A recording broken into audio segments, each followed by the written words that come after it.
여호수아서 20장과 21장의 내용에서는 레위의 분깃에 대한 레위의 분깃에 대한 말씀들이 소개됩니다. 그래서 이 레위 지파들에게는 땅에 대한 기업이 주어지지 않습니다. 그리고 이들에게는 그들이 살 수 있는 성읍과 목초지가 제공이 되는데 이스라엘 전체 가운데서 48개의 성읍을 그들이 받아서 그곳에 거주하게 합니다. 그것은 이스라엘 백성 전체의 안녕과 평안을 위해서 섬기게 하신 뜻이 있다 한 것이고요.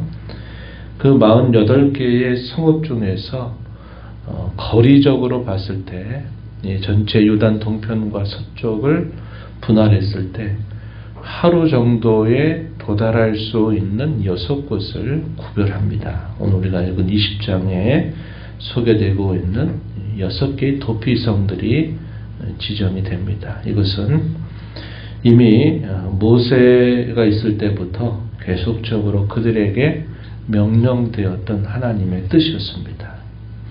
이 가나안 땅 전체를 차지하고 나서 그들이 그 모세를 통해서 주신 하나님의 뜻에 이제 순종하게 되면서 이 도피성이 제정이 되는 겁니다.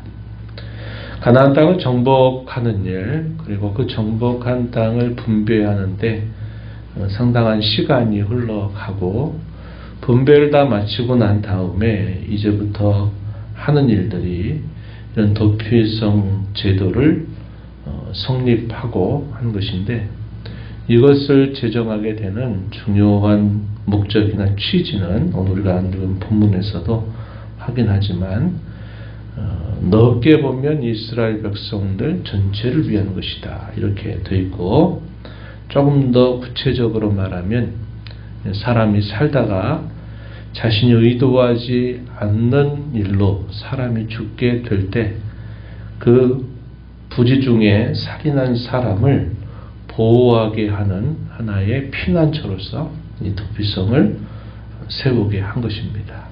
그리고 그것은 의와 공평과 하나님의 거룩하심을 그 땅에 실현하게 하는 하나의 구체적인 시작을 의미하죠. 그래서 우리가 살펴보는 것처럼 이스라엘 백성들에게는 자신들이 사는 동안에 끊임없이 주어진 계속적인 과업이 있다. 혹은 사명이 있다는 사실을 우리가 확인해 오고 있어요. 가나안 땅을 점령하는 것도 그들에게 있어서는 대단히 큰 과업이었습니다. 그들은 유랑 민족처럼 오랜 세월을 살아왔고 또 그 이전에 400여 년 넘는 동안에 자유민이 아니라 노예 신분에 가까운 삶을 그들이 살다가 이제 그들이 진정한 자유민으로서 살아갈 삶의 터전을 확보하기 위해서는 이 가나안 족속들을 쫓아내고 그들이 그 땅을 차지해야만 했습니다. 가나안 족속들이 차지하기 전에 하나님께서는 그들의 조상이었던 아브라함을 통해서 그 땅을 자기 백성들의 기업으로 주시겠다는 사실을 약속한 바가 있죠. 그래서 그들이 이 가나안을 정복하는 일도 그들의 생애 가운데서는 가장 큰 과업이 될 수 있었고 이 가나안 땅을 점령하고 나서 이제 각 지파들이 살게 되는 실제적인 땅, 자신들이 기업으로 받을 그 땅을 분배받는 일도 역시 그들에게 있어서는 아주 중요하고 큰 과업이 되기도 했다는 겁니다. 그리고 이 가나안 땅을 이제 분배받고 난 다음에 그들이 실제적으로 그 땅을 완벽하게 차지하게 될 때까지 각 지파에게 또 사명이 있는 거죠. 그래서 그것을 너희가 몰아내기를 너희들이 시도하고 이를 쓰기만 한다면 이 가나안 땅을 점령하게 하셨던 것처럼 하나님이 그 땅에 사는 어떤 족속이라도 다 쫓아내도록 해주시겠다는 말씀을 주십니다. 그리고 그런 과업과 함께 이제 그들이 그 땅을 이제 분배받아 살게 되면서 자신들이 사는 그 땅이 의와 공평을 실현하고 하나님의 거룩하심을 실현해야 될 과업이 남아 있다는 겁니다. 그러기 위해서 여전히 그들에게 요구됐던 것은 뭘까요? 하나님 말씀에 대한 굳은 신뢰와 그 말씀에 대한 끊임없는 순종, 이것은 그들이 생에 마치게 되는 그 마지막 순간까지 그들이 수행해야 될 사명이고 과업이고 본분이다 하는 것을 우리가 알게 됩니다. 그래서 누차 우리가 이런 말씀들을 읽어가면서 우리 한평생의 인생을 하나님 앞에 받아서 우리 인생 전체가 청지기로서 하나님 앞에 살아가는 우리의 삶 또한 우리를 구원하신 하나님이 구원받은 것으로 멈춰서지 말고 그 구원을 받은 것에 이어서 계속적으로 우리의 삶의 현장에 때로는 공동체적으로 또 때로는 개인적으로 때로는 가정적으로 하나님이 우리 각자에게 주신 여러 과업 혹은 사명이 여전히 있다는 사실입니다. 오늘 우리가 교회를 이루어서 또 같은 말씀의 양식을 먹으면서 같이 신앙을 전진해 가는 것도 공동체를 이루면서 교회가 이루어야 될 사명, 우리 구원받은 성도들이 함께 공동체 가운데 이루어야 될 사명이 있는 것이고 또 우리 각 가정에 주어져 있는 여러 일들 속에서 하나님이 원하시는 바를 우리가 또 수행하는 일들이 있는 것이고 우리 각자의 주어져 있는 그런 상황 속에서 하나님이 우리에게 바라시고 원하시는 일들이 남아있다는 겁니다. 그 전체적인 과업은 우리가 하나님 앞에 거룩하고 흠이 없는 백성이 되게 하는 것과 하나님의 뜻이 하늘에서 이룬 것처럼 우리가 살고 있는 이 땅에 우리의 삶의 현장에서 그것이 이루어지도록 우리가 끊임없이 그렇게 살아가야 된다 하는 사실을 가르쳐 주는 겁니다. 이 도피성 제도가 마련되는 것은 결국 그들의 거룩함과 그들의 정의로움 혹은 하나님의 뜻, 공의, 정의를 실현하기 위한 제도적인 장치를 마련하는 것이다 하는 겁니다. 그 취지에 대해서는 본문 2절에서 보는 것처럼 너희를 위한 것이다 이렇게 설명했고요. 구체적으로 설명하는 말씀은 3절에서 소개됩니다. 3절에 보면 부지 중에 실수로 사람을 죽인 자를 거리로 도망하게 하라. 이는 너희를 위해 피의 보복자를 피할 곳이니라. 이렇게 말합니다. 사람을 의도적인 것이 아니라 의도하지 않았는데 그야말로 때로는 살피지 못해서 때로는 전혀 생각하지 못한 일로 인해서 사람이 죽게 되는 그런 경우에 그 사람을 보호하기 위해서 그렇게 하는 것이다. 이것이 도피성제도의 중요한 취지가 된다는 겁니다. 당시 피해 보복자를 고엘이라고 불러요. 고엘. 피해 보복을 할 수 있는 자격은 가족입니다. 가족과 그의 가까운 친족들이 피해 보복을 할 수 있는 권리를 받아요. 우리 가족 중에 누가 죽었다. 그러면 이 사람을, 우리 가족을 죽인 그 사람에 대하여 보복할 수 있는 권리가 그의 가족에게 혹은 그의 친족에게 주어져 있었어요. 그래서 이 일들을 할 수 있었습니다. 그러나 의도하지 않는 살인에 대해서 보복하는 일들을 하게 되면 이것은 계속 오고 오는 세대 중에서 이 피해 복수로 인해서 사람이 올바르게 자신의 인생을 살아갈 수 없다는 거죠. 오늘날 우리가 많은 영화라든지 드라마나 이런 것들을 통해서 보게 되면 자신에게 주어졌던 자신이 겪었던 여러 불의하다고 생각되는 그 일들을 그것을 해결하기 위해서 또 그것을 복수하기 위해서 혹은 그것을 위하여 정의를 실현한다고 하는 명목하에서 또 사람을 또 죽이고 그래서 계속 죽음이 끝나지 않는 경우들이 생깁니다. 작게는 다툼으로 인해서 사람과 사람 사이에 일어나지만 이것이 좀 더 크게 되면 또 여기 성경에 보면 지파와 지파들 사이에서도 벌어질 수 있는 것이고 또 나라와 나라 사이에 또 벌어질 수도 있다는 겁니다. 죽음, 피, 보복 이런 것 때문에 자신들에게 주어져 있는 한평생의 소중한 인생을 이런 일로 평생을 허비하다가 계속 죽고 죽이는 그런 일들로 살아가는 것은 결코 하나님의 정의와 하나님의 뜻을 이루는 것에는 거리가 멀다 하는 것을 알게 되는 겁니다. 그래서 하나님은 이러한 불필요한 피의 복수를 피하게 하시기 위해서 이런 도피성 제도를 마련하셨다 하는 겁니다.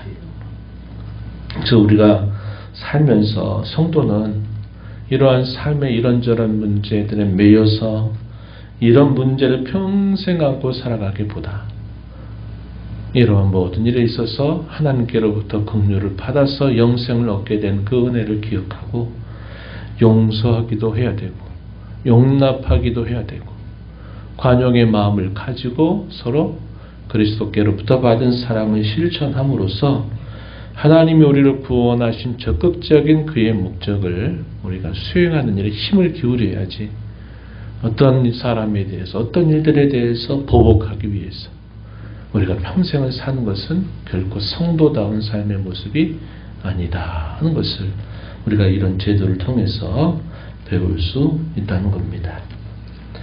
이 도피성 제도를 6곳에 마련하는데 그 위치가 요단 동편 쪽에 3곳, 요단 서편 쪽에 3곳이 마련이 되는데 요단 동편의 가장 북부 지역에는 므낫세 지파 가운데서 바산골란이라고 하는 곳을 구별하고요. 요단 동편의 중앙 부분인 갓지파 땅에서는 길르앗 라못을 또 구별합니다. 그리고 요단 동편의 가장 아래지역 르우벤 지파에게 분배된 땅 중에서는 베셀이라고 하는 곳을 구별하고요. 요단 서편 쪽의 북부 가장 북부 지방에서는 납달리 지파 안에 게데스라고 하는 곳을 구별하게 합니다. 그리고 서편의 중앙 지역에 에브라임 지파 땅에는 세겜을 또 도피성 제도를 마련하도록 해요.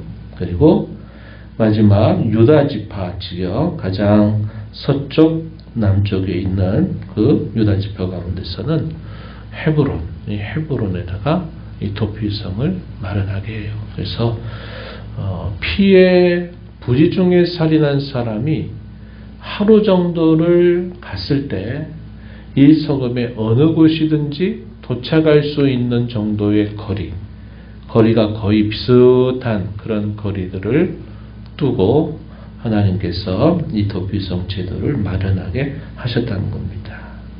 적용 대상은 이스라엘 자손뿐만 아니라 이스라엘 땅에 사는 모든 거류민들까지 다 포함이 됩니다. 왜냐하면 땅 전체가 하나님께서 거룩한 땅이 되기를 바라시기 때문에 그렇죠. 절차가 어떻게 되느냐 했을 때 이 도피성 안으로 부지 중에 살인한 사람이 들어가게 되면 그 성읍의 장로가 그러한 모든 일들의 전말을 다 듣습니다. 이렇게 해서 내가 부지 중에 사람을 죽이게 되었다. 이렇게 말을 하게 되면 재판이 치러지게 될 때까지 혹은 당시의 대제사장이 죽기까지는 그 도피성 안에만 머물러야 그의 생명이 보존되게 하셨어요. 그리고 그 대제사장이 죽게 되는 경우에는 자기 지파와 자기 집으로 돌아갈 수 있도록 하나님께서 말씀을 하시게 됩니다. 재판을 받았는데 그 재판의 내용이 봤을 때 정말 부지 중에 살인한 경우라면 피해 보복자로부터 이 사람의 생명을 보호하게 합니다. 그러나 재판을 했는데 거짓말로 실제로 죽여놓고는 내가 거짓말로 부지 중에 죽였다라고 하는 것이 밝혀지게 되면 그들이 도피성 안에 있을지라도 보호를 받지 못하게 했다는 겁니다. 여기에는 하나님의 정의, 그분의 뜻이 온전히 실현되게 하시려는 분명한 의도가 담아있다는 것이죠. 대제사장이 부지 중에 살인을 해서 그가 도피성에 머무르고 있을 기간은 그 대제사장이 죽을 때까지다 그랬습니다. 이 대제사장이 죽고 나면 자기 지파와 집으로 돌아갈 수 있도록 허용을 해줘요. 이 대제사장의 죽음은 대속적인 그런 의미를 포함하고 있다고 하는 겁니다. 이 사람의 죽음이 그 피의 보복자로부터 부중에 살인한 사람을 속할 수 있는 그런 하나의 근거가 되게 하셨다는 거죠. 이것은 당시뿐만 아니라 오고 오는 후대 세대를 위한 분명한 예표적인 그런 사건이 되었어요. 그게 뭡니까? 바로 예수 그리스도의 죽으심, 그의 죽으심이 결국 대속의 그런 공로를 드러내게 된다는 사실을 보여주는 겁니다. 우리가 진정으로 이런 형벌을 피하고 우리가 진정으로 보호를 받을 수 있는 것은 예수 그리스도께서 우리를 대신하여 죽으셨던 그분의 죽음 때문에 그러한 은혜를 우리가 입게 된다고 하는 사실을 이 도피성 제도를 통해서 우리에게 잘 보여주고 있다는 겁니다. 그래서 구약의 어떠한 제도나 어떠한 특별한 하나님의 규정을 하실 때는 그것이 단순히 그 시대만을 위한 것이 아니라 후대에 하나님께서 자기 백성들에게 베풀어 주실 이 구원의 은혜와 관련해서 이런 일들을 예표적으로 보여준 사건들이 많이 있다는 사실을 우리가 알 수 있게 됩니다. 오늘 우리가 이 말씀을 보면서 하나님께서는 우리가 살아가는 이 땅이 하나님의 의와 공평이 실현되는 그런 땅이 되기를 바라신다는 겁니다. 구원 이후에 우리가 힘써야 될 것들이 바로 이러한 하나님의 뜻이 우리의 살아가는 이 현장 속에 우리가 이루어가는 교회 안에 가정 안에 우리가 살아가는 이 사회와 나라 안에 이것이 정착되기를 하나님이 바라신다. 이 일들을 우리가 결코 멈출 수 없는 일이다 하는 사실을 배우게 되고요. 참 대제사장이신 예수 그리스도의 그 대속이 모든 시대의 모든 범죄자들, 모든 살인에 대해서 진정으로 피할 수 있는 보호처와 피난처가 된다 하는 사실을 이걸 통해서 우리는 배우게 됩니다.